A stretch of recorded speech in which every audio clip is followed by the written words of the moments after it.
This is a Dreamcast disc and is for use only on a Dreamcast unit. Playing this disc on a hi-fi or other audio equipment can cause serious damage to its speakers. Dreamcast, up to 6 billion players.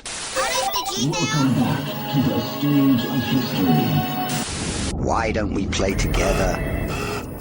Hey, it's time to make some crazy money. Are you ready? Here we go!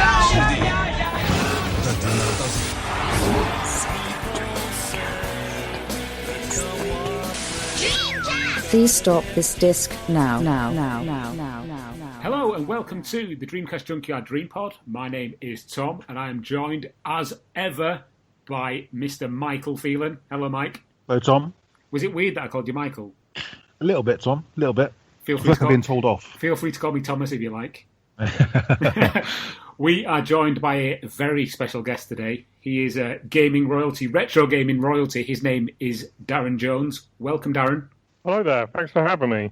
No, it's a complete pleasure. For those people listening who don't know who Darran is, that's probably minus 1% of you.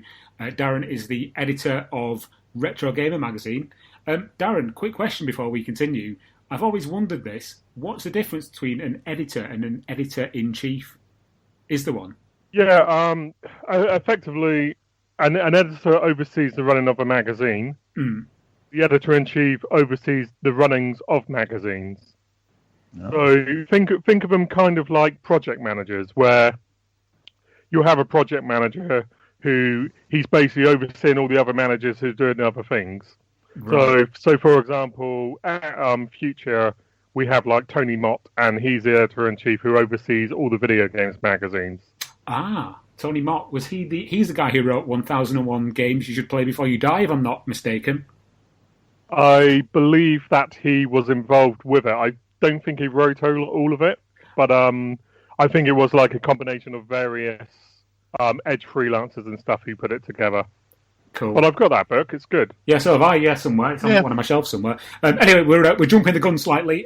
Welcome to episode 54 of the world's greatest Dreamcast podcast called DreamPod. That's because it's the only one called DreamPod.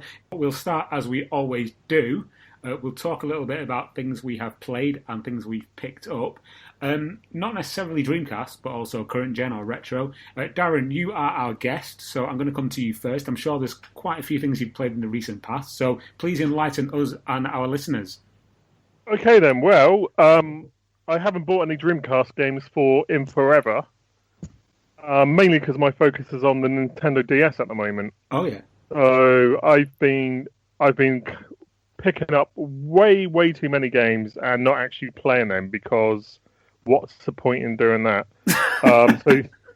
So literally, I think the last few games, because what I tend to do is I buy all my games from America, because the British box art is absolutely awful, and the American stuff just looks so much more vibrant. Mm. So I tend to buy stuff in bulk. So I'll buy like 10 games at a time when I can afford it.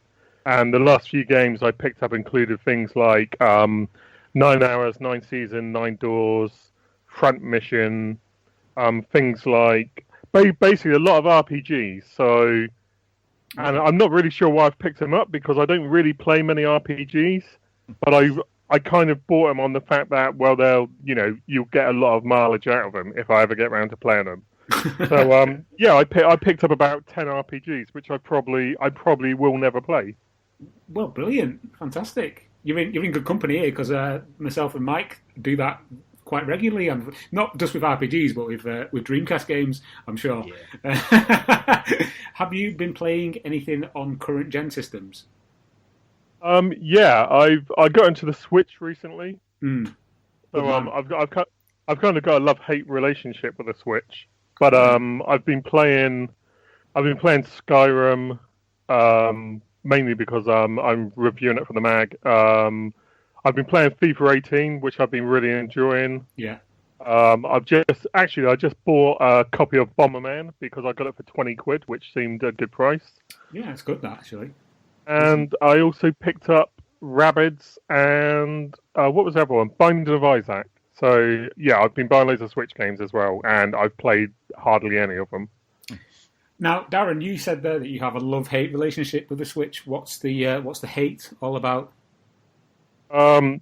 My biggest problem with the Nintendo Switch are the people who love the Nintendo Switch.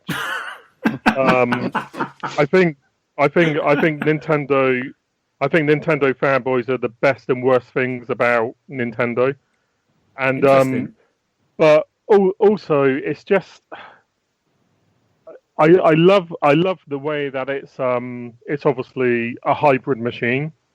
I love the fact that it fits into whatever I want to do whenever I want to do it. But the downside to that is I think it's a really poorly made handheld, and I just don't like how it feels when I'm using it as a handheld. Yeah. So it just I've got fairly big hands, and I'm quite clumsy and stuff, and it just feels like every time I pick it up, it just feels like I'm going to break it. It just feels very flimsy. And I love Nintendo handhelds, and this is the first one which it's really taken me a long time to warm to. It's interesting you say that, because I also have a Switch and I'm quite fond of it. But like yourself, I'm quite fond of the Vita as well. And going between the two, as I am quite want to do, I find that I just find the because I'm now so used to the Switch, I find the Vita like really small. Is that something that you've come across? Yeah, but I like that because again, handhelds haven't traditionally always been tiny. I mean, the Game Boy was fairly large, the Lynx was gigantic, but I don't know. I think when you look at what Nintendo's done beforehand, it just feels a little. I don't know. It's kind of like it's obviously a jack of all trades, and they've obviously had to make compromises, and I understand that. But I just don't like the compromises they've made, and it's just little things like how on the left hand Joy-Con, the D-pads are like right in line with each other. So if you're trying to select the bottom one with your thumb, it just doesn't feel natural to move downwards. Whereas it would feel better if you could slightly move it to the left, like you would on a joypad. Oh yeah. So it's only little things. I mean, I love playing the games on it, but I just don't think the hardware is as good as it could be, and I'd imagine that in a year and a half we'll get a far better upgrade, as Nintendo want to do. Yeah, I've been kind of thinking the same. Yeah, but like I say, I do love the Switch, and I won't have a bad word said about it. So keep that in mind. Thanks, Darren. Thank you for that. Mike, what have you been playing? Retro or otherwise? So it's like a Switch podcast at the moment. I've also been playing on the Switch. I've been playing Skyrim mainly. Picked up Skyrim and LA Noire, and I'm getting a lot of use out of both. Skyrim's my favourite game of all time, so it's great to play it on the move. I've also picked up Skyrim on the VR because I'm a little bit obsessive like that. I've got that as well. Yeah, it looks good, but it's given me major motion sickness. So I am going back to it again and then seeing how far I can get. But it's a problem I've got with the VR. I've put loads of hours into the VR, and I've played through Drive Club VR, and I've played through Bridge Crew loads of hours, but I just can't get the whole moving around as well as being on the VR. It makes me sick, which is a real shame. Yeah, I mean, I've never played Skyrim, so how do the two compare? Is it basically exactly the same game on the Switch as it is on the other consoles, or? Yeah, pretty much. It's a Game Year edition. Yeah, so apart from like minor graphical sort of downgrades, it's basically the same game. I haven't played it in docked mode, so I don't know what it's like on TV. But in handheld mode, it looks pretty good on the TV. Yeah. I would imagine it would. It looks good on handheld. It looks good. You can obviously tell it's not quite running full res, but it's good. The thing with Skyrim is that the graphics aren't really the point as such. Yeah. It's the experience of enveloping yourself in the world, which the Switch does well. It feels like a more competent port than Doom, and Doom was a decent port, but it doesn't, because of the nature of the game, it doesn't really have the frame rate issues that Doom has. So yeah, it's good.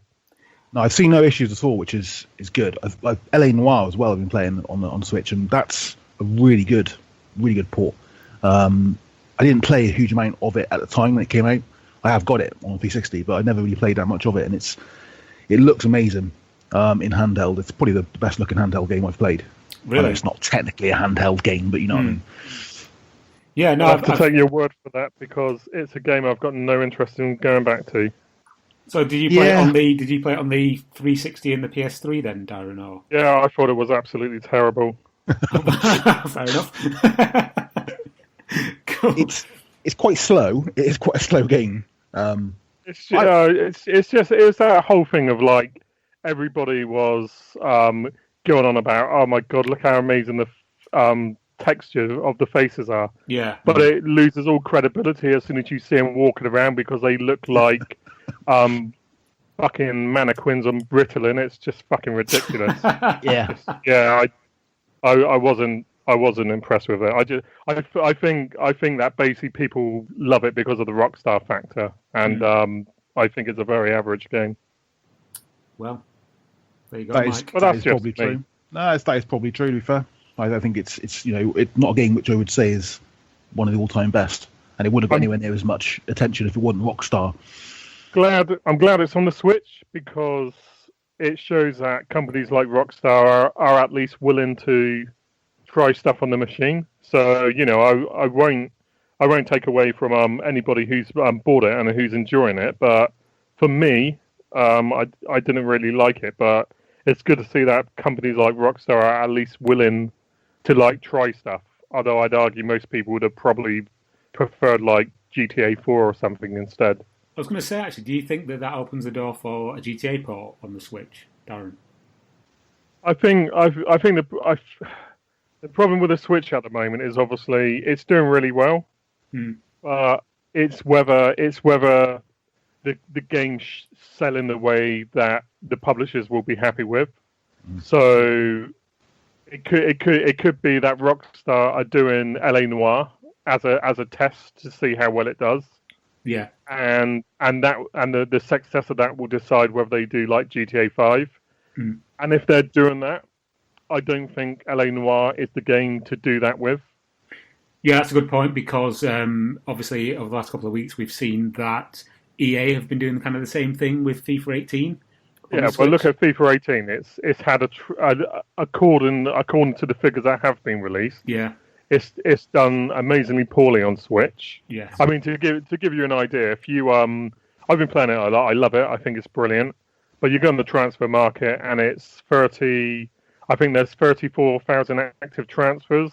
You go on the PS4 and it's apparently around 5 million. There's a huge gulf in the amount of people playing. Yeah. And I think what will happen is that EA will look at it.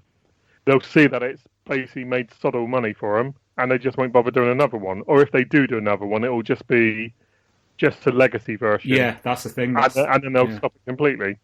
It's a shame, really. So it's tricky. It's I don't know. I think as much as I like the Switch, I think it comes down to AAA games, and I just don't think that they are going to have enough support. I mean, Nintendo's games are great, but as you saw on the Wii U, that wasn't enough. Mm-hmm. Yeah. Mike, anything on the Dreamcast? Of course, Tom. Of course. I've picked up a few more games from Japan, of which I can't actually remember what they are now, which is really bad. I've got a few more visual novels, no doubt, to add to the shelf. And I've also picked up my copy of Dreamcast Noid. Oh, cool! The tiny one with the little small. Yeah, the one made in Spain that was then shipped to America to then ship to people who live in the EU and therefore have to charge £13 for custom fees. Darren, I'm bitter. Darren, I don't know if you've seen this, but basically this guy, he made a homebrew game which is basically Arkanoid, but you control a VMU at the bottom of the screen and you have to fire a ball around. But the blocks at the top are actually PlayStation 2s. So, and he's actually released it in physical form, but the discs are like tiny GameCube style discs, and it's a tiny little box, and it's really cute. It looks really nice. A little tiny Dreamcast game in a physical box. It's commendable, really. So yeah. Anything else, Mike? That sounds pretty good. I'll have to keep an eye out for that. Yeah. Anything else, Mike? So in terms of playing games, I've been again going through the list of games. I've been playing Outrigger quite a lot in the last couple of weeks. which is all right. It's not as good as Quake and Unreal. Yeah. I think maybe I missed the sort of boat on it. I think if I played it at a time, I would have been more impressed with it. But it's an interesting sort of arcade Sega take on the first-person shooter genre. One of the few games that also uses the twin stick as well, isn't it? Indeed, it is. Yes.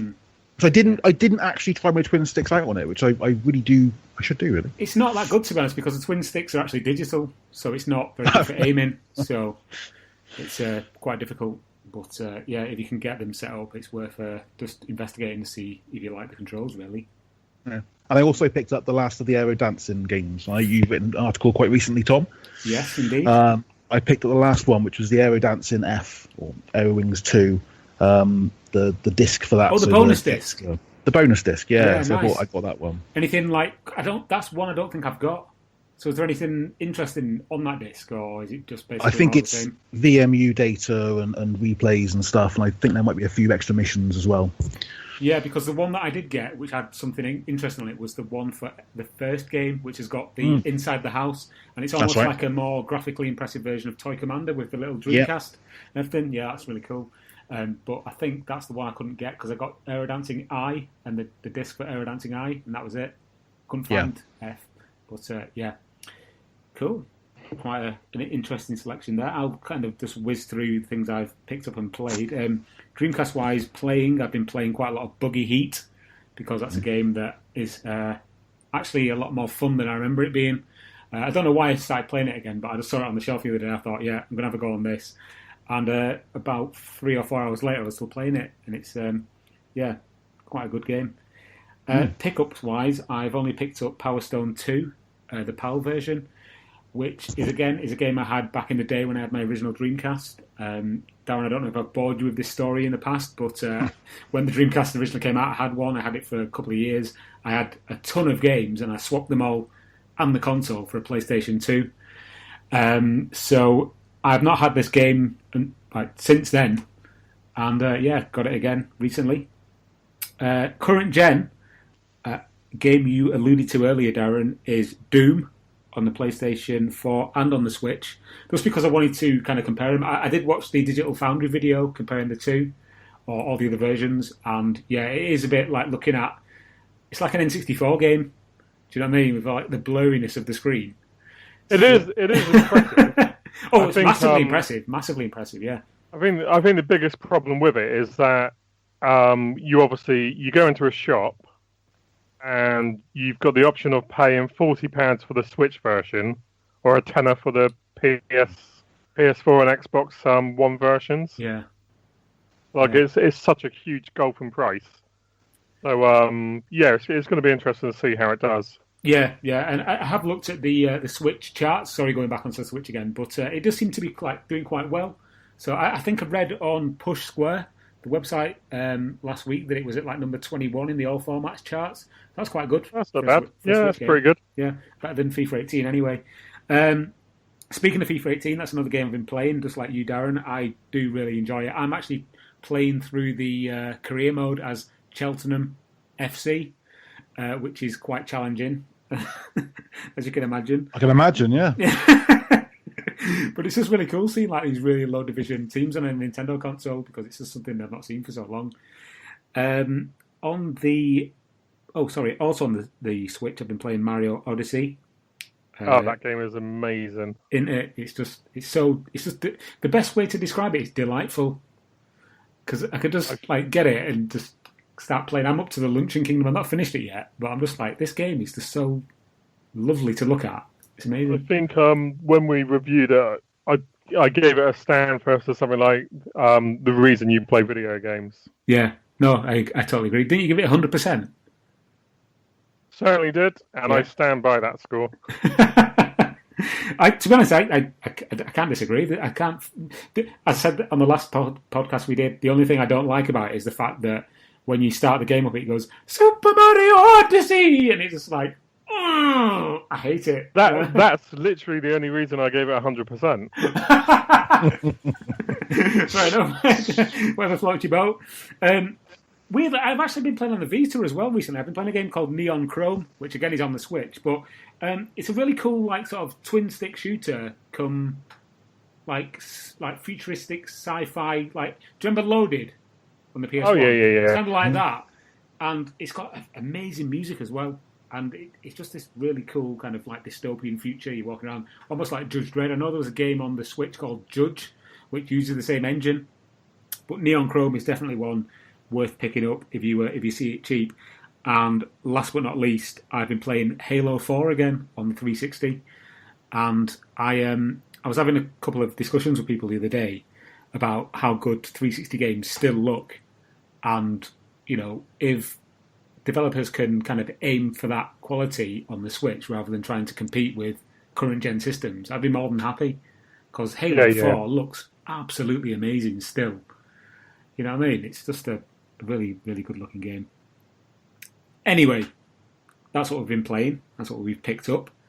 Let's move on to some news. Darren, I hope you don't feel kind of alienated with us talking about mainly kind of like really nerdy Dreamcast stuff. Feel free to jump in if you like. However, don't feel the need to.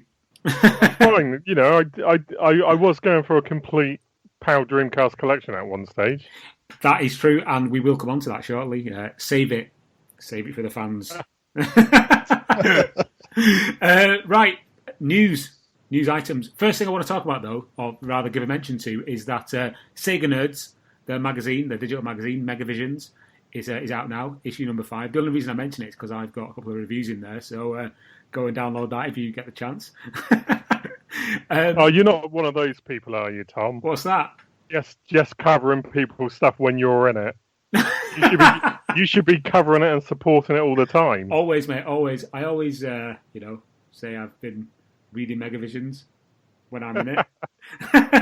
No. Right. News. Okay. So the first thing that we've got here is Slave. Mike.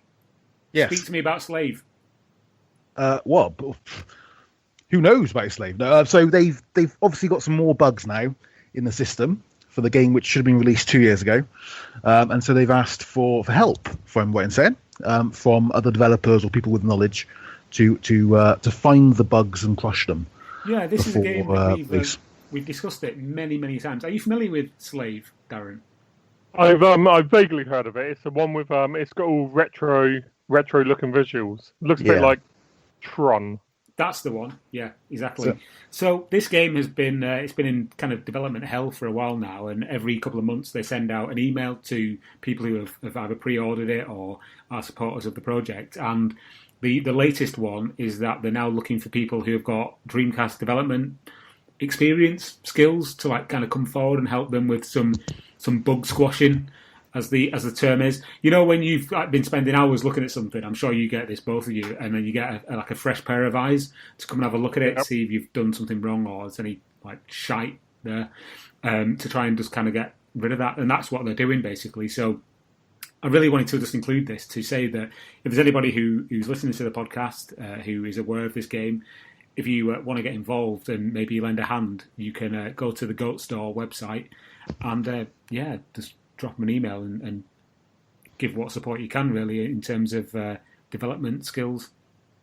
It's a game I've been looking forward to for a while, and the video I've seen of it does look really cool. And to be honest, if we get an indie first-person shooter on the Dreamcast, I'll be made up, frankly, because I'm a bit fed up with shmups and puzzle games. Not that that's how dare you? Did I say that? Amazing. Yes, I agree. See, I am listening to what you're saying. Yeah. That's what I was wondering. I could hear you snoring there for a sec. Right, next piece of news is the RetroPie powered VMU, the VMU-boy. I don't know if you saw this, Darren. I'm not sure if I've not heard of this. I'm literally Googling it now because it sounds very exciting. It's interesting. Basically, this guy, he took his name is Kite, or he goes by the name Kite on forums, and he has been working on this for a while, and he's basically shoehorned a Raspberry Pi and a screen and working controls into a VMU case. And now this thing looks amazing. Yeah, it's basically a fully blown RetroPie inside a VMU. I'm not sure how how useful it would be with like those tiny controls.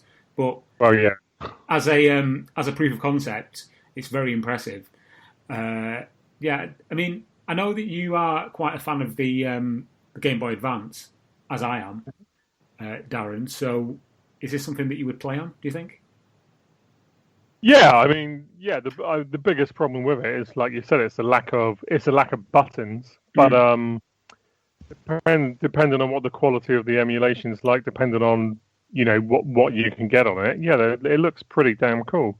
I like the way he's kind of shoehorned a little kind of D-cell battery in the back of it as well, which is better than an iPhone because at least you can change the battery when it runs out. So that's good. Yeah, it's astonishing work, to be fair. Yeah, I was really impressed. Yeah, what do you think, Mike? Have you got any thoughts on this? Yeah, signed myself up to the newsletter for when they release it. Really? It looks cool. It looks amazing. It's not going to be my main go-to system at any point in the future, but it's just I think lots of people have been commenting about the fact of what's the point. The point is it can be done. That's the point. I always find that when anything kind of a little bit off the wall or a little bit kind of quirky comes along, you always get the naysayers who go, what's the point of doing that when you can just have this, X, Y, and Z? Exactly. But for me, the point is because you can do it. If through human history people had said, what's the point, nothing would be done. Very true. Yeah, very true indeed. So yeah, that is the VMU-boy. If you go to the Dreamcast Junkyard or indeed to Google and type in RetroPie VMU, you'll find it. Let us know what you think in the comments. That'd be interesting. However, that's all the news we're going to cover on this particular episode because, as you've already heard, we have a very special guest and we're going to interrogate him to within an inch of his life in the coming in the coming minutes. So, Darren, welcome once again to the DreamPod. We're now going to talk to you exclusively about yourself and about your history with games, the Dreamcast and Retro Gamer magazine. And the first thing I really wanted to cover, obviously we have spoken about this on other podcasts that we've been on, namely Maximum Power Up. But for those people who haven't heard us chatting before, could you give us a little bit of background really as to who you are and the magazine and how you kind of got started in games journalism? Oh, crikey. Not to put you on the spot or anything, but I've always enjoyed writing. I used to, I think that's probably from when I used to play Dungeons and Dragons. So I used to write adventures as a DM, mainly because if you're the DM, you can make really bad shit happen to the players. So that's good fun. So I used to do a lot of writing, and it would take absolutely ages to do, and I just kind of fell in love with it from there. And then I kind of decided I wanted to get into the games industry. Trying to think when it was now. It's probably about 15 years or so ago. And I used to write for a website called, God damn it, I can't remember what they're called. GameStyle. Okay. I believe they're still around. At the time, I think they were one of the first websites to be covering like the PS2. Right. And they were certainly probably one of the bigger, properly independent sites because back then you had like IGN and Eurogamer and everything, but they were a relatively small website in the grand scheme of things. And I started off on there as just writing reviews, and the whole thing was that they'd send you a game to write about, and you'd get to keep the game in exchange for the review. And then I think I was there for a month or so, and I was getting a bit fed up with the games I was reviewing because I didn't necessarily get the good games. So I was just thinking, well, if I was in charge of getting hold of the games, then I'd have first pick of the games. Yeah. And so I started doing that, and so was that, sorry, Darren, was that kind of like, was that home based or was that like office based or what? Oh no, it was home based. I was I think at the time I was working in car insurance at the time. Really? I'd done management in Tesco's previous to that, and I moved into worked for Liverpool Victoria, Mm-hmm. And I mean, it was so long ago that when I used to work at Liverpool Victoria, there was this huge deal because they'd actually got an advert on, I think, Channel 5. Right. And, whereas, they're on TV all the time now. But back then it was like a huge deal. And, yeah, I just... Basically, I felt like it changed. I'd been doing a lot of writing for free at work, where I was like writing for the company magazine, doing game reviews and DVD reviews or whatever else I could do, just for something to do. Were you? You weren't doing these kind of things on work time, were you? While I should have been speaking to customers. Yeah. Maybe. That makes two of us then. Carry on. So basically, I applied for a job at Paragon at the time, and I wanted to work.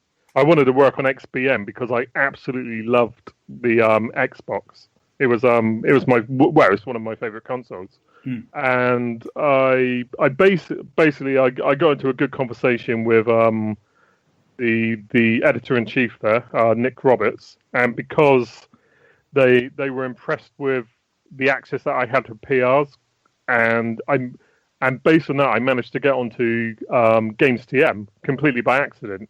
Absolutely fluked it. And when I first started on there, I had an absolute nightmare because I was so used to writing in my own time that when you suddenly work on a magazine, everything is completely different because you only have X amount of time to review a game, you only have X amount of time to write about a game, and you have things like the magazine style and everything. And I found it really, really tough going. And I plugged away that stuff.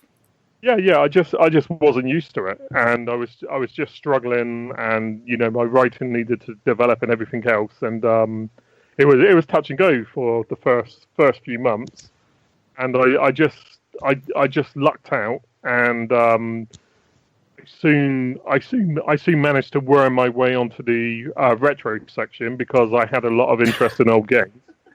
And I love the term worm. You wormed your way into it. Well, I did. I literally did. Because the vast majority of the retro section was focusing more on console stuff, and because I liked like the Amstrad and the Spectrum and all of that, I was able to, add a little bit more to it, as it were. And so I did that. I took over the retro section from issue 19, I believe, and then I carried on doing that until I was headhunted to work in Retro Gamer, and I've been there ever since, and that's 12 years now. Yeah, is it like 10 years now you've been the editor of Retro Gamer? 12 years. 12 years, wow, sorry. Yep, 12 years. Yeah, I mean, I've got a couple of really early issues of the magazine before it was based sort of down south where it is now, where it was based up in, is it Macclesfield or something? Yeah, I think it was like because it was Live Publishing, wasn't it? I think they were Manchester based. Yeah. So, I mean, have you always been the editor, as it is like now based sort of? Yeah. Since so you obviously Martin Carroll was obviously the editor during the Live Publishing days. He still writes for the magazine. Actually, he's a great He's a great writer, and he does a lot of our really cool 8-bit Spectrum stuff. So he was basically the editor for the first 18 issues, and then issue 19 they made, but it never went into production because of obviously all the problems. So we carried on with our own issue 19, and I've been the editor since then, and we're now on issue 176. Wow, yeah.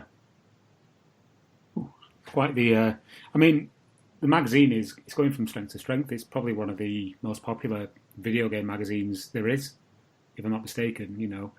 I'm just going to say this now. It's a phenomenal job that you've done, and I've got a lot of respect for what you do and what the other guys in the magazine do. I know there's a couple of other people that I speak to regularly on social media and things, like Nick.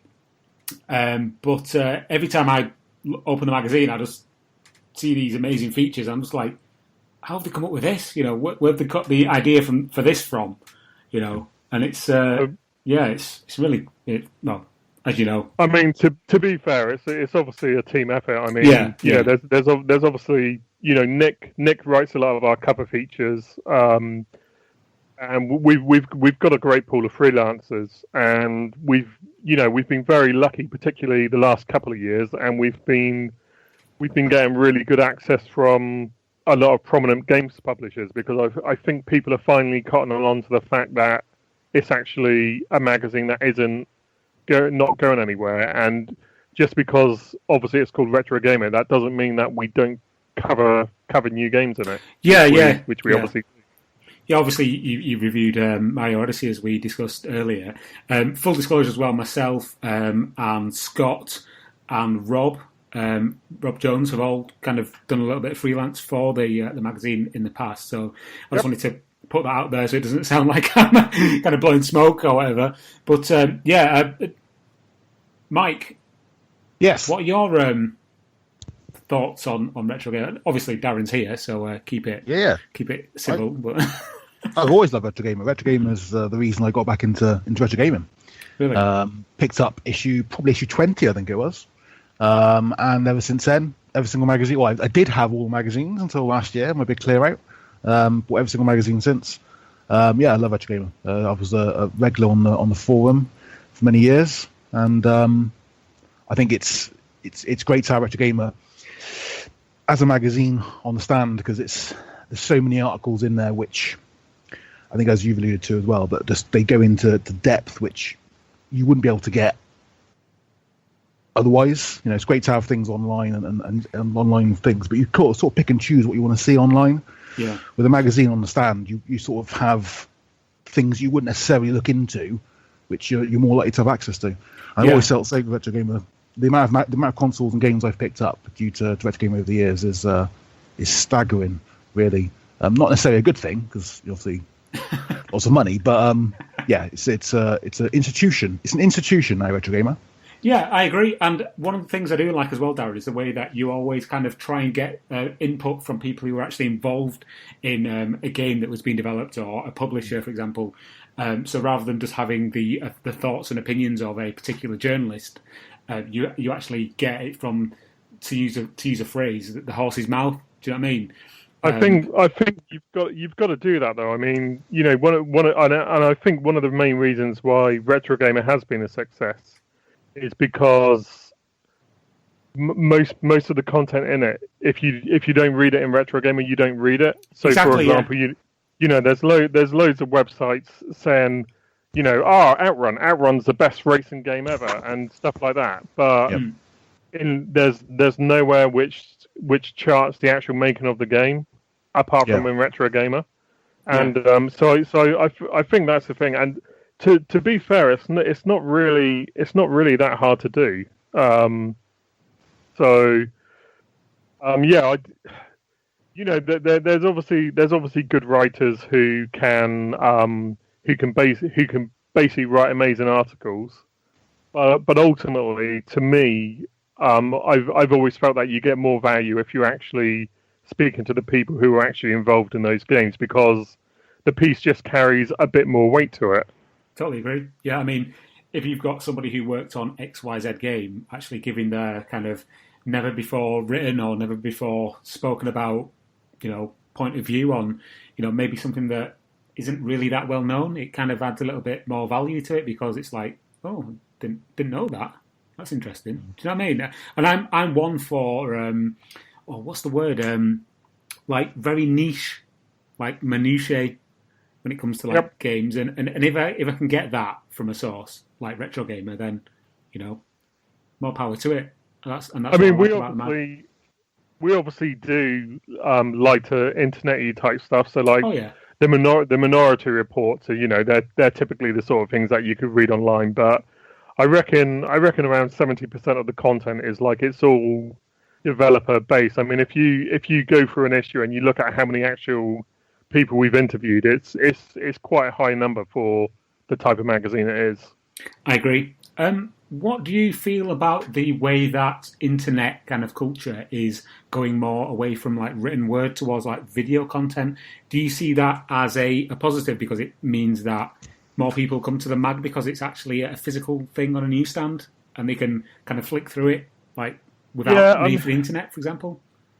It swings and roundabouts. I mean, I think there's a general thing where a lot of magazines and even a lot of websites tend to be afraid of YouTubers, for example, because of basically because they're called influencers, aren't they? I mean, I think that's a horribly shitty term, but that's a conversation for another time. But I think ultimately is that, you know, the way I look at things like YouTube is that ultimately you can get a much clearer idea of what a game's like and whether it's going to appeal to you.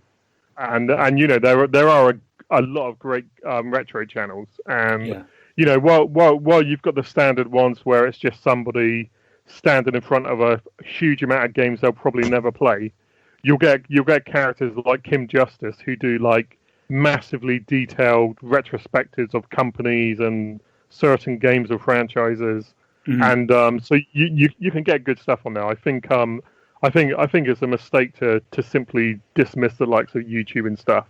But I look at it as an appetizer, and it's like, well, you know, I can go on here and here's a game, and then 9 times out of 10 you might be able to get a bit more in-depth information about that game by either delving further online or finding a back issue of Retro Gamer or something. Yeah, I mean, there are a couple of different YouTubers that I go to again and again. I mean, I quite like Larry Bundy's stuff. Yeah, Larry does some great work. I mean, we're always trying to get him into the magazine, and it just hasn't worked out yet. But the plan is definitely there, because I'm a big fan of. He's got a great personality, and he's got a nice no nonsense approach to covering his stuff, which is quite refreshing. Yeah, there's another guy called Nostalgia Nerd. I don't know if you're familiar with him, but he's quite good with his retro. Not so much about games, but more about like retro technology and retro kind of computers and that kind of thing. That's really fascinating. I love his stuff. But just to go back to like the written word versus video for a second, I think there's as much talent in crafting a well-written article as there is in crafting a well produced video. So I think they're both valid sources, but they've both got their own kind of target audience, you know. There's always going to be. It's like when obviously the internet first became a thing, and it's like, oh, you know, magazines are dead. And it's like, there'll always be people who want to have magazines, and there'll always be people who just prefer to read articles over just watching something. So I think that both means to an end, and ultimately, you know, it doesn't matter how you consume your love of retro. Just make sure that you're enjoying it with a nice beer or something. Exactly, they can coexist. Yeah. I think so. Excellent. Well, Retro Gamer, we've spoken about the magazine. It's on all good newsstands as we speak. Feel free to go buy a copy tomorrow after listening to this. Darren, let's talk about the Dreamcast. That's what we're here for. Now, as you alluded to earlier, you did have, or you were going for a full PAL collection at one point. But let's rewind from that point first. Let's talk about how what are your first memories of the Dreamcast? Can you remember the first time you were aware of the term Dreamcast, or when you first saw it, or anything like that? Yeah, well, I used to buy all the magazines at the time, so you know, I was following it right from the beginning, because I've always been a big fan of Sega. I think my first import console was a Japanese Mega Drive, and I've had every Sega console since then. So I was massively excited about the Dreamcast. I was massively excited about Shenmue until I got to actually play it, and basically, yeah, it was just this really exciting thing, and I think the first time I actually saw one up and running was, I can't remember the name of the shop, but there was a little game shop up in up near the Triangle in Bournemouth. Oh yeah, and it was actually run by the old retro editor of Games TM, who's sadly no longer with us. Keith. And I just happened to go in there one day because I was hoping to buy an N64 game for my collection.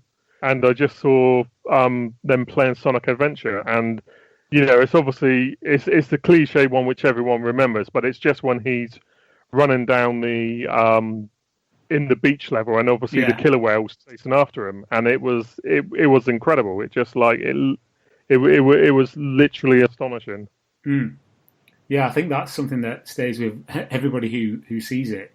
My first kind of introduction with the Dreamcast was when a friend of mine bought one. It was a Japanese one with no modem on it. It was one of the really early ones, and he got Virtua Fighter 3, and I think it was Shotoku Battle. Tokyo Highway Challenge. Oh yeah. It was just absolutely mind-blowing because, like yourself, I had an N64 at the time, and I was a big N64 gamer, and just seeing this completely, almost like it looked like silicon graphics or something for these games. I'm just like, wow. What about you, Mike? Yeah, I missed the generation of consoles before the Dreamcast, so I sort of didn't play PS1, N64, or Saturn at all. And I was a PC gamer, and I saw Sonic Adventure and Soul Calibur probably. Just absolutely mind-blowing, the graphics and just... Oh, man, how good was Soul Calibur? Yeah. It's when you first looked at it. Obviously, I was used to playing PC, which looked better, obviously, than consoles.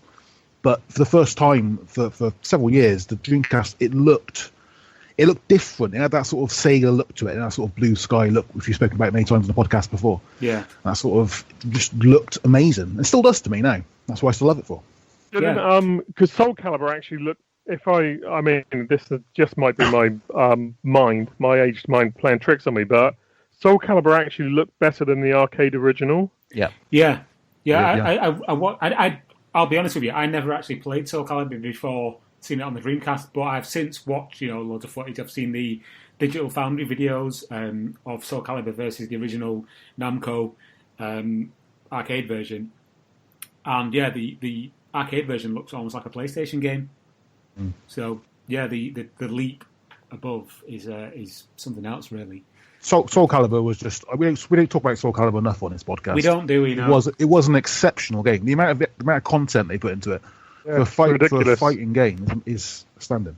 Yeah, with that map where you could kind of like walk around, and then go to different things and do different challenges. Some of the challenges where you were like sinking into the ground unless you did so many kicks or something. Do you know what? I'm going to play Soul Calibur in a bit when we finish. Oh, it's still held up really well. In fact, I prefer the challenge stuff in the first Soul Calibur to Soul Calibur 2. Yeah, it's we had an interesting question on the podcast last time about if Soul Calibur 2 had come to the Dreamcast, what would the secret character have been? Yes. Any ideas, Darren? What secret character would you have had on? You'd have had Rio, wouldn't you? Yeah. Did you say that last time, Mike? Yes, just like chucking forklift trucks at people. That would be cool. Yeah. I said Big the Cat, and I stand by that. Yeah, sorry, yeah. Oh yeah, he'd be quite good because he's actually got a weapon, hasn't he, in the form of a fishing rod. Yeah. And they could have made full fishing rod compatibility. Yeah. Because you could play with it, couldn't you? Yeah.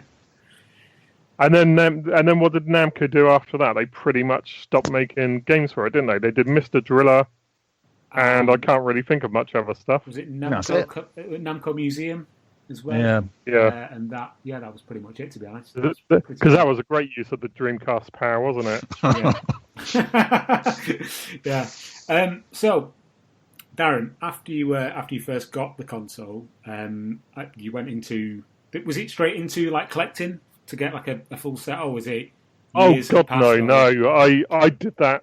I did that much later. I mean, I kind of got the Dreamcast when it first came out, and then I didn't really start collecting, going for the complete PAL collection until I was on Retro Gamer. So it's probably about 7, 8 years ago, because I used to cover it all on my YouTube channel, and I fell into that classic trap of where you put videos up of your latest purchases.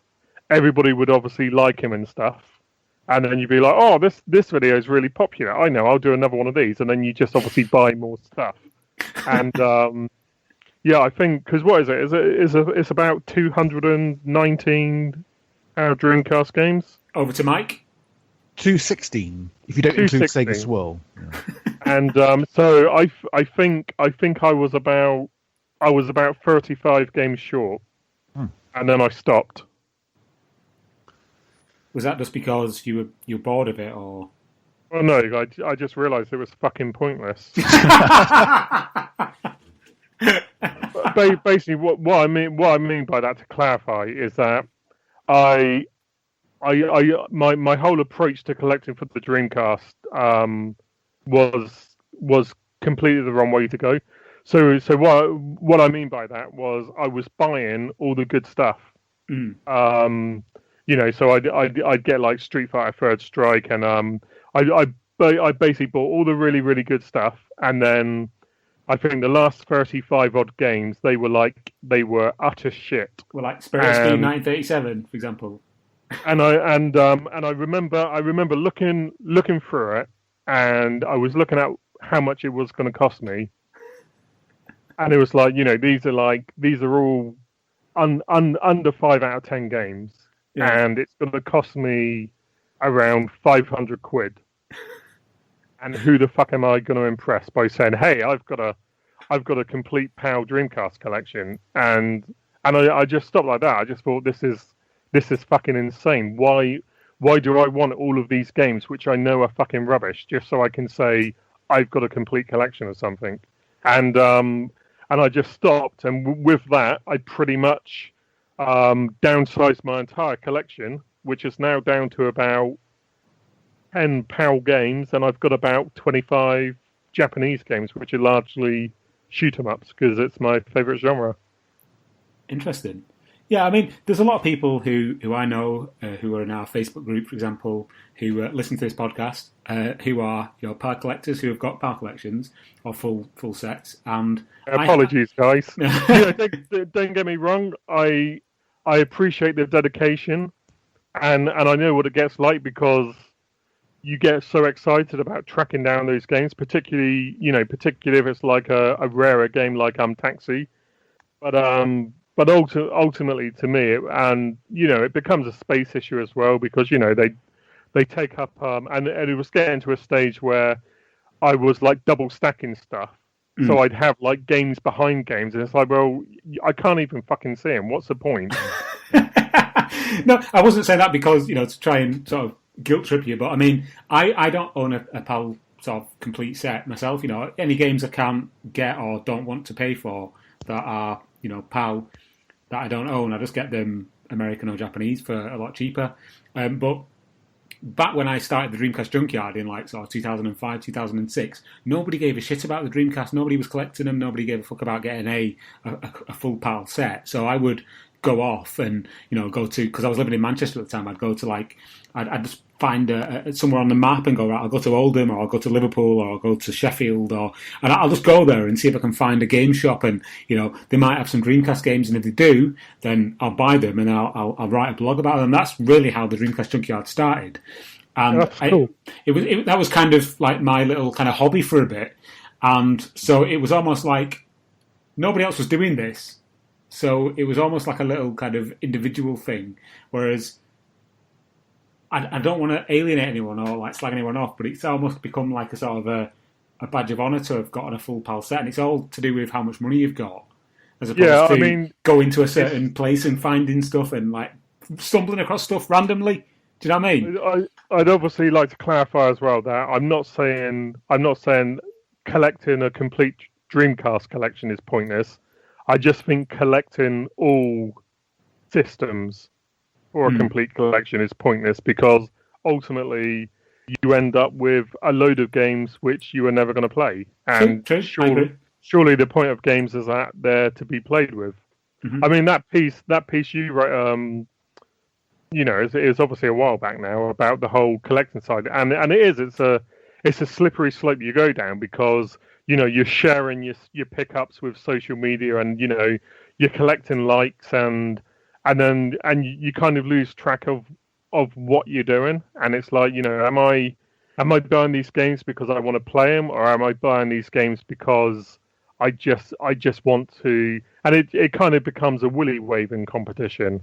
It's like, look how big my willy is. I've got every single Dreamcast game ever made, and all of these white label discs, and it's obviously great for some people, and if you want to do that, brilliant, but it's not for me. Yeah, that's fair enough. Yeah. As you say, that article I wrote about getting rid of all my gaming stuff. Since I've got rid of it all, I feel like I've got an increased vigor now for like mainly just focusing on the Dreamcast. I mean, rather than just like being scattergun and getting anything I can. It feels like a weight lifts off you. I mean, I did a similar thing a while back when I wanted to raise money for a camera lens, and I was trying to work out how to do it. And the easiest thing to do was to sell games, and making that initial jump and thinking, what if I miss it? What am I going to do? But ultimately, if you love something that much, you'll just buy it again. And it was really difficult to make that first step, but once I started selling those games, and once I could see the price rising and knowing that I'd be able to pick up this lens I wanted, it just didn't become an issue. And ultimately, all the games I've got rid of, I've not missed. I think there's been one, and I've picked it back up again, and that's it. Because the way I was looking at it was, if it's a lot easier to buy, like say, to spend £50 on a game again that you want, rather than £1,000 on a camera lens. Yeah. I know you're quite into your cameras and things. I do need to ask you about that, so we'll save that for after the podcast. Anyway, so obviously we've spoken about kind of Dreamcast, the launch, and various like aspects of collecting.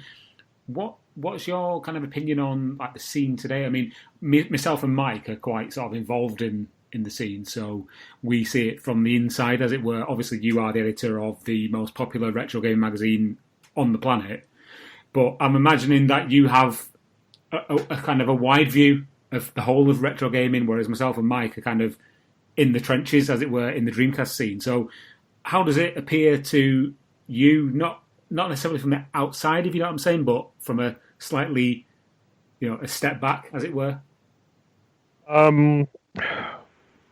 Yeah, I don't know. It's an interesting one. I mean, retro gaming in general, regardless of whether it's just a Dreamcast or anything else, is it's grown exponentially definitely the last 5 years. Mm-hmm. There's a lot of people obviously either wanting to make money or very successfully making money off it. I think all of that in turn has started to really drive the prices up. I mean, look at Dreamcast games. I sold most of my Dreamcast collection for a price I was happy with, but if I'd waited, I could have got like 7 to 10 times that. Wow! Because the prices are just shooting up. So yeah, I think my understanding of Dreamcast followers is that they're very fanatical. They have a massive love for the system. I think it's funny actually, because we've been doing we're doing a big feature for our January issue, which is basically covering the greatest games machines of all time. So it covers everything from early video game systems to obviously modern day systems. So we ask loads of readers via Twitter, social media, the forums. Basically name your top 10 favorite systems. Oh yeah, I think I filled that out. I'm not going to say where it placed, but all I'll say is that I've always known the Dreamcast was popular. I didn't realise how fucking popular it was until our poll results come in. Wow. That's because I voted 12 times, though. So I blame a lot of that on Shenmue fans. Yes. I blame a lot on Shenmue fans. But no, I mean, regardless of whether it's the Dreamcast, regardless of whether it's the Super Nintendo, the Saturn, it's great. It's great when you get websites like Dreamcast Junkyard where because they basically become rallying points, because ultimately we're all our human nature is that we're very tribal, and it doesn't matter whether you're following a football club, whether you're following a console, and it's interesting to see how people are drawn to stuff and then how they absolutely support it, like it's the greatest thing ever. It's a good point, actually. I mean, even today, even now, in 2017, you see people might post something in our Facebook group regarding the PlayStation 2, and it'll get so many down, angry faces, or kick this guy out of the group, or, and it's just like, guys, chill. It's just, it's just a comment. Yeah. I don't, that's one of the things that I don't like about retro gaming. And I think that's, and again, it applies to all systems. And one of the things that's really, really interesting about a lot of, not everyone, but when you start becoming entrenched with a certain system, you have ridiculous opposing views towards anything else which isn't that system. And so you've obviously, at the end of the day, this isn't going to make me popular, but the PS2 is a better console than the Dreamcast. It had better support. It had a huge amount of better games, and and basically it's the best-selling machine of all time, and it wouldn't be the best-selling machine of all time unless there was a reason for it. And but I think one of the things with the Dreamcast is because it was Sega's last console, and because it was obviously the underdog. People love an underdog. I love an underdog. But I think because it was Sega's last machine, that's helped keep it in everybody's hearts, because it's that last bit of when it's the last bastion of when Sega were this truly great publisher, and it wasn't, because obviously Sega's a lot different now to what it was during that period. And again, you look at the Dreamcast, and it was a really brave machine, because everybody was moving across to huge experiences like continuing Resident Evil and everything else, and Sega were like, you know what, we're going to make fucking arcade games, and that's going to be the predominant thing we do, and they're going to be amazing, and they were amazing. But next to the likes of Resident Evil and everything else, it wasn't enough. And yes, you had Code Veronica, and yes, you had Shenmue, and yes, you had Skies of Arcadia. But I'd argue that it was too little, too late. And there's some amazing games on the Dreamcast. Jet Set Radio is sensational. I love all the I love House of the Dead, but I just don't think it was the machine that the general public wanted to play on at the time. That's I think very valid point. I think that hurt it as well. And then obviously when you take into account all the difficulties Sega had with the hardware, and the fact that obviously it wasn't doing well at the time anyway, it just all compounded, and it was kind of like the imperfect storm, if you will. Yeah, one of the things that I find interesting is the way that there's quite a lot of new adopters to the machine who maybe weren't even around when the Dreamcast was a contemporary system. My personal love for the console comes mainly from the fact that it was probably the first console that I kind of bought as an adult and could make a decision to just go and buy one for myself. And also, I was, in that period of my life, I was like sort of like late teens, and I was kind of going from being a kid to an adult, and it kind of came with me. Do you know what I mean? And ever since then, it's just stayed with me, and I can't really put a definite reason why on it. But what interests me is the way that the console has almost got like a mythical status now, that guys or girls who weren't around when the console was actually a contemporary machine have kind of been dragged up in the sort of the tailwind, if you will, of this legendary console, and that's that's a good thing in my opinion. It's continuing the legacy of the system. But I mean, interestingly, I'd argue one of the things that obviously caused the issues back in the day, i.e., the sheer amount of arcade stuff, is one of the main reasons why it's so popular now, because those games are accessible as hell. Yeah. And you can instantly play something like Power Stone. You can instantly play Crazy Taxi. Because there are so many of these great pick up and play games, and they probably seemed expensive at the time. I mean, look at Street Fighter Third Strike. Yeah. It was largely getting 6s and 7s from everybody at the time, because why the hell are Capcom making a 2D fighting game? It's now widely considered to be one of the best examples of its genre ever, and people are still playing it.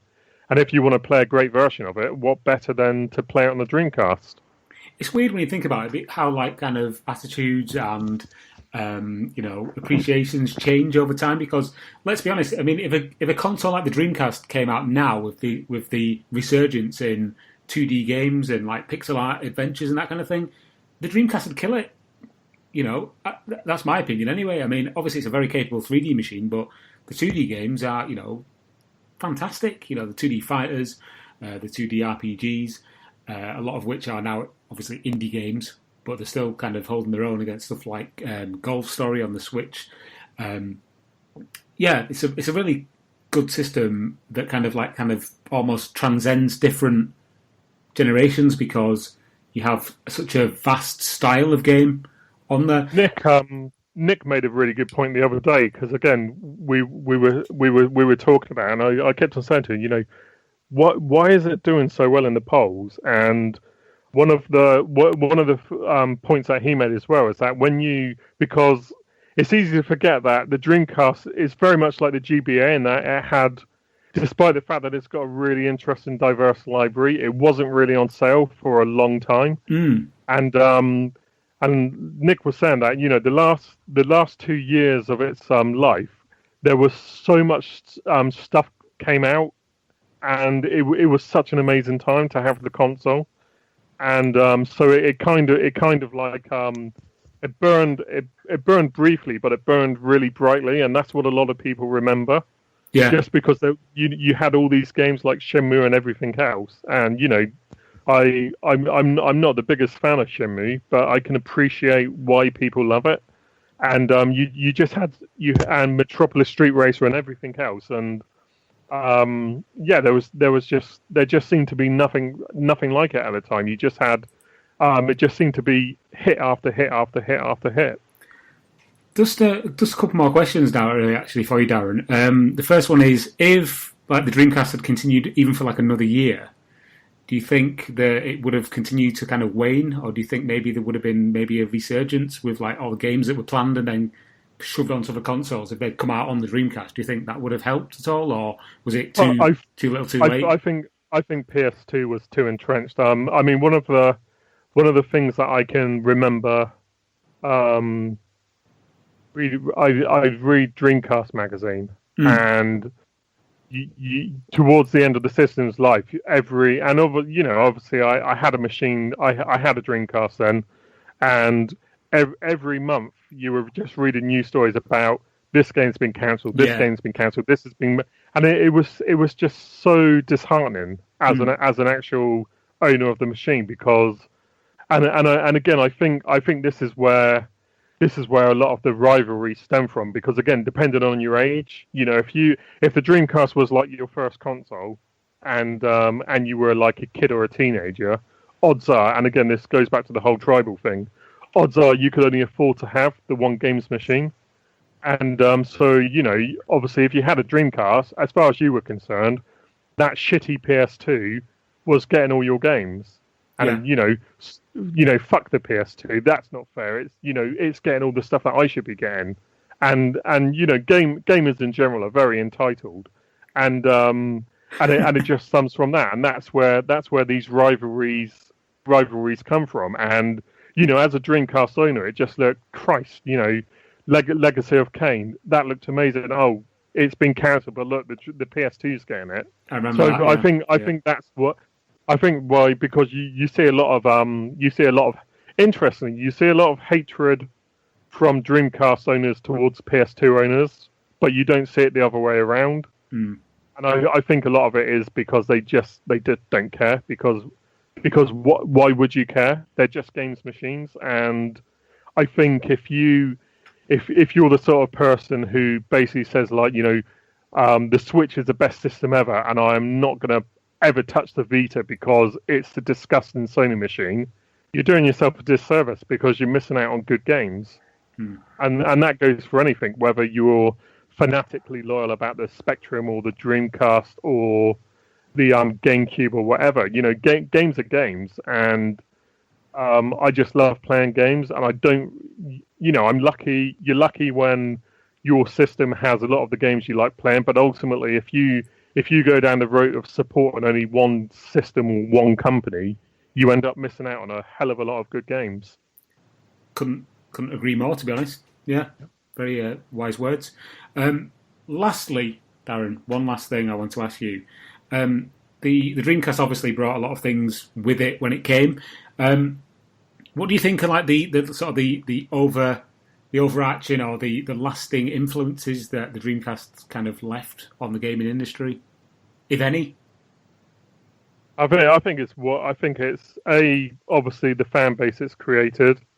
I'd argue that the Dreamcast was very, very influential in making people pay attention to the shoot 'em up genre, because while it was obviously always popular during the 16-bit era and stuff, it kind of fell out of fashion, and then it kind of became a running joke that, hey, look, there's another Dreamcast game coming out, and hey, look, it's a shooter. But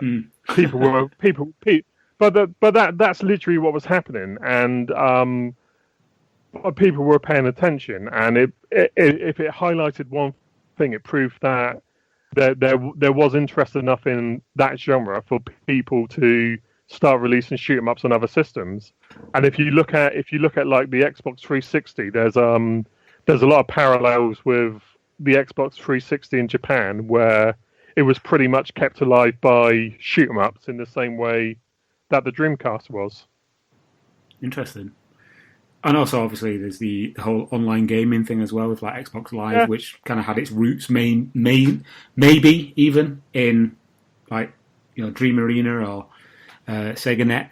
So. Oh yeah, I mean, you could obviously argue that that Xbox done it miles better, but ultimately, again, if you had a Dreamcast in the day, and if you were one of those guys who would fall asleep at his keyboard playing Phantasy Star Online, that's where it all started. So, and even you could even get downloadable stuff, couldn't you, on the Dreamcast? So yeah. You could like download your music onto the VMUs and that. So yeah, no, I think it's and ironically as well, going back to what I was saying earlier, just the very fact that it was Sega's last console means that people will always love it. Mm. Yeah. Wise words. Thank you for your input there, Darren. It's obviously much appreciated. And a lot to think about there. What we're going to finish with now, though, Darren, for your delectation, is a quiz. Oh, dear. Do you like I've been dreading this. No, it's a very nice quiz. It's called I've given it a proper name as well. It's called Tom's Super Duper Darren's Dreamcast Quizathon, sponsored by Mike. Nice. Kind of rolls off the tongue, don't you think? Yeah. So what we've got here for you, Darren, was we've got 12 titles that could or could not be Dreamcast games, Japanese, American, or PAL, and you have to tell me whether or not they are or they aren't. Christ. So what we'll do is I'll run through the 12 of them, and I'll just take some notes like a teacher, and at the end I'll tell you whether or not you've got them right or incorrect. Okay, are you ready? Hold on. Let me know when you're ready and I'll begin. Yeah, I'm ready. Okay. Question number 1. Tell me, Darren, if this is a real Dreamcast game. Bomber Hee Hee. That's real. That was demolishing buildings, wasn't it? It was indeed. Well done. It was. Okay. Next, Matrix Blaster.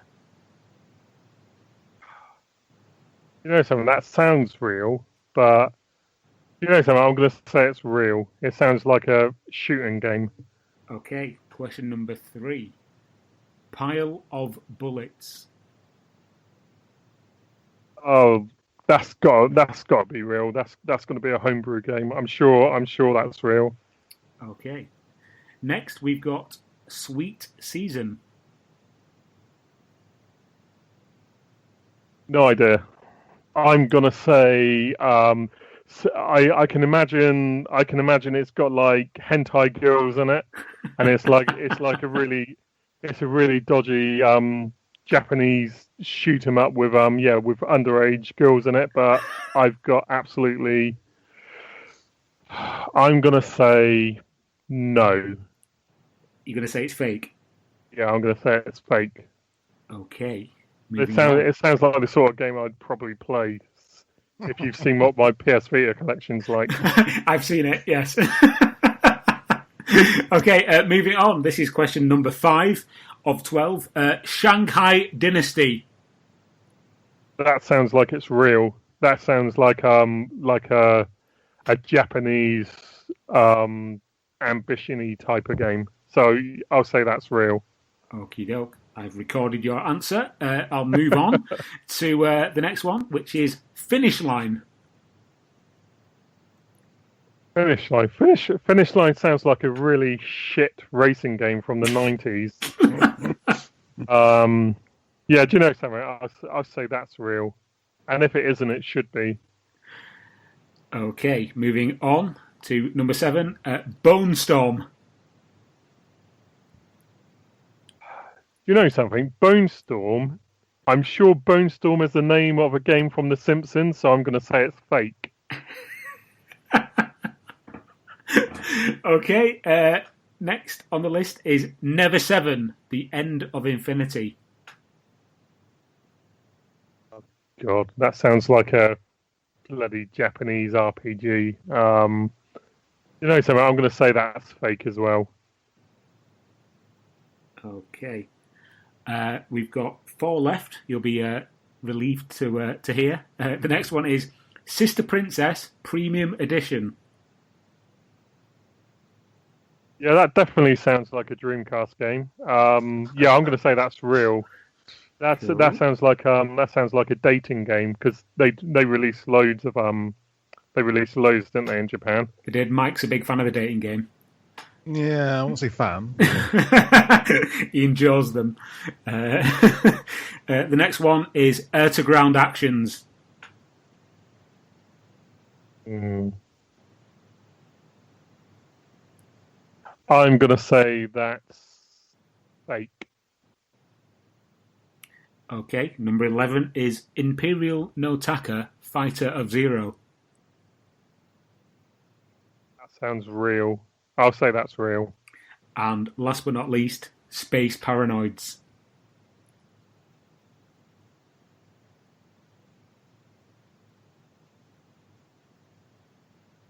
I'm going to say that's real as well. Okay, let's see how you did. How bad am I when it comes to Japanese Dreamcast games? Darran Jones, editor of Retro Gamer, the biggest retro gaming magazine on the planet. You got 1, 2, 3, 4, 5 out of 12. Not bad. Oh, that's fucking terrible. I was trying to be nice. Let's review. That is atrocious. Let's review your answers. Okay, Bomber he said correct. That is correct. That's a Dreamcast game. Matrix Blaster, you said that was a real game. That's a fake game. That's from Tron, the film Tron. Right. Number 3, Pile of Bullets. See, I knew it sounded familiar.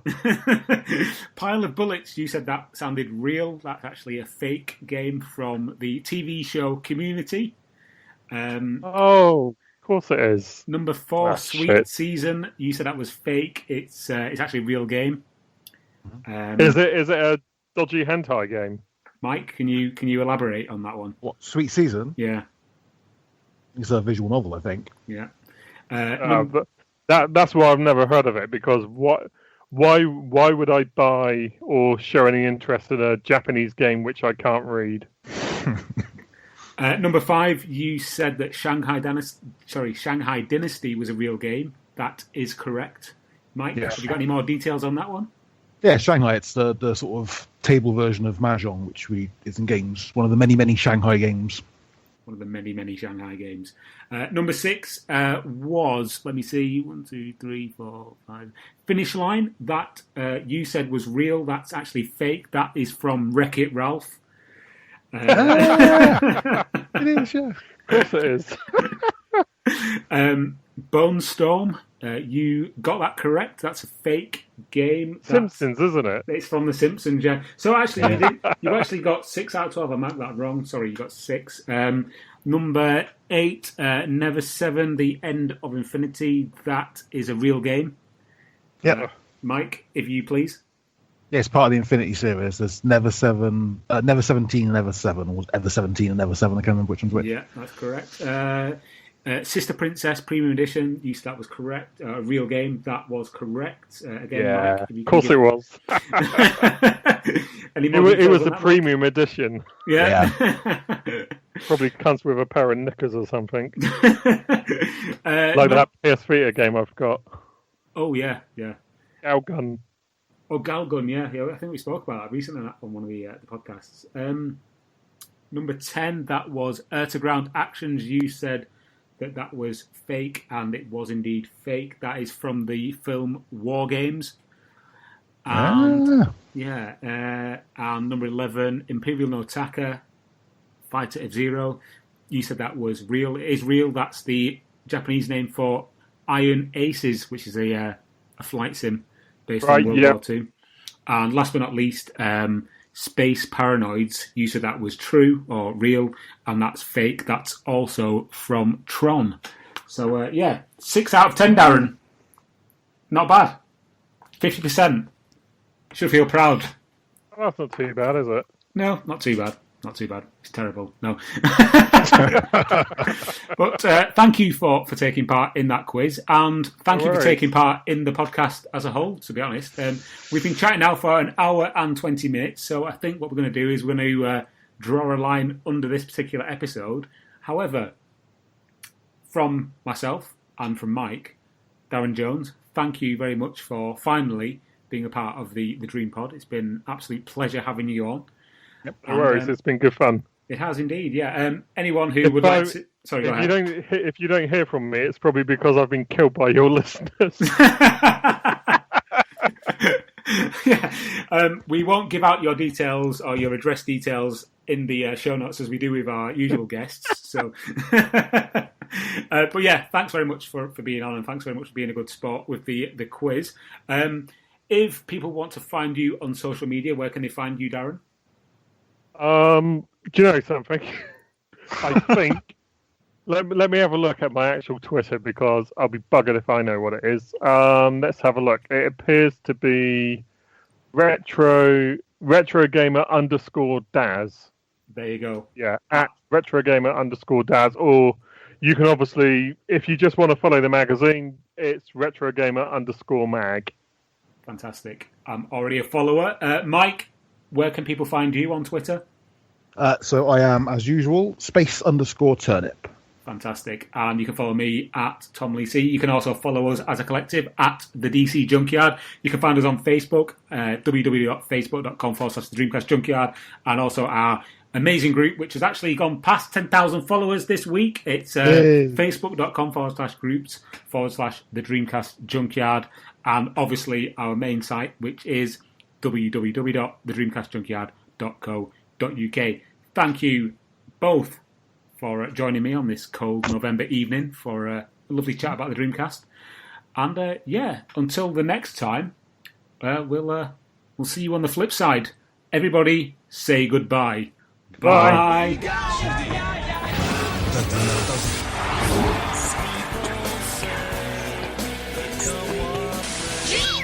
Please stop this disc now.